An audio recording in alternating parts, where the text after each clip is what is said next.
Well, thanks for joining us. I'm Chief Meteorologist Jason Smith as we take a look back at a couple of hurricanes that had a really big impact specifically on Baldwin County, but it's not just Baldwin County when it comes to Hurricane Ivan. It obviously had a huge impact on the Pensacola area, Escambia County, Santa Rosa County, a little bit in Mobile County, and the inland counties from there. Sally also had an impact on Pensacola, very, very heavy rainfall. So I'm glad to see that those are not bothering us here today, but on this date 4 years ago we had Hurricane Sally, and 20 years ago we had Hurricane Ivan. So I want to take a look at a couple of those systems there, and the first thing I'm going to show you is an update on what we're seeing, what we saw with the comparison of the two radar images here, Ivan on the left and then Sally on the right.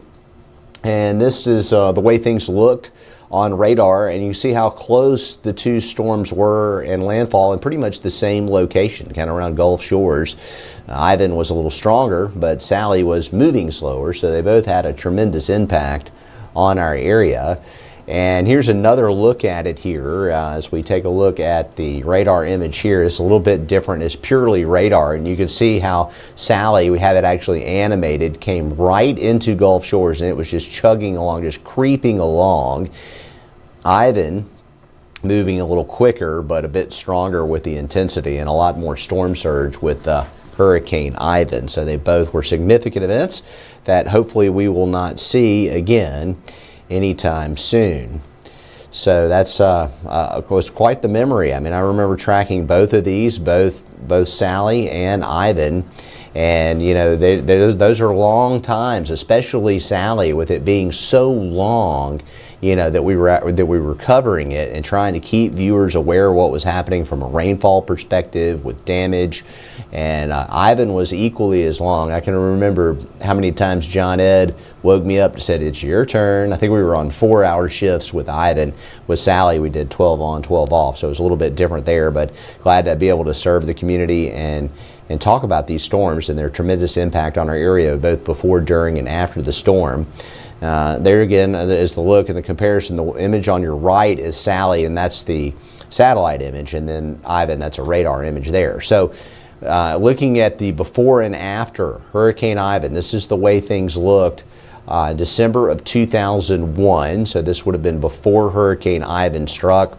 And then we have the after picture here, and it just decimated the coast as it worked its way inland. This is September 2004. There were whole units on the beach that were removed, and severe damage to the houses inland just north of Gulf Shores and over towards, you know, Perdido Key, severely hit because the northeast quadrant was actually in Pensacola. So here's a little video here. Nicholas Herboso shot this video. It's a little bit dark, but you can see the palm trees. Might be able to see the palm trees waving a little bit there. The night of Sally, it just kept going on and on and on. Also have some pictures. So we saw a lot of this in Baldwin County. Tree damage everywhere with Hurricane Sally. And you can see that a lot of places where you would have a field and then you have trees right behind it, especially pine plantation that was just recently thinned, the wind was able to get in and really knock down those vulnerable trees. So we saw tremendous timber loss in southern Baldwin County. And then here's some of the damage around Fairhope. Again, nice to see the blue skies after the storms, but it ripped the leaves right off the trees in the Fairhope area. So Sally was a doozy. Heavy, heavy rain in our area. As far as the current situation in the tropics, as promised in the description, I thought it'd be a good idea to see what's happening now after reminding you of the terror of the two storms that we had to go through, especially in the same spot on the same date. Kind of weird there. Potential tropical cyclone number 8 is right off of Myrtle Beach, South Carolina, and it's likely not going to become a tropical storm, but it's behaving like one. So it's a non-tropical low. We don't think it's going to get tropical characteristics, but it is producing the winds and the impacts as if it was a tropical storm. So that's why the National Hurricane Center went ahead and called it a potential tropical cyclone, so they could initiate advisories. Basically a tropical storm for North Carolina. Winds are at 40.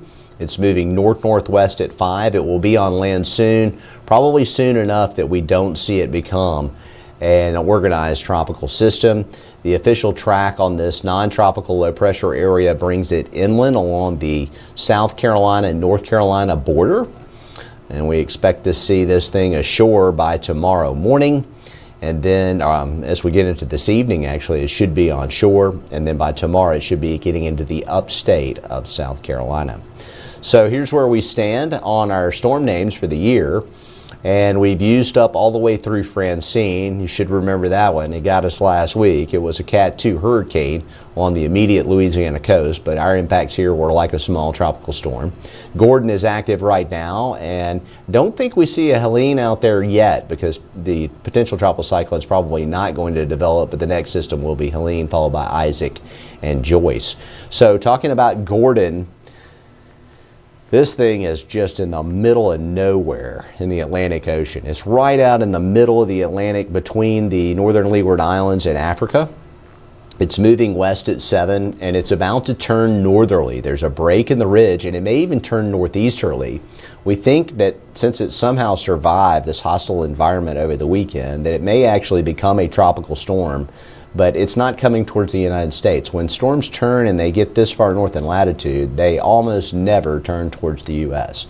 We're feeling good about Gordon's situation right now.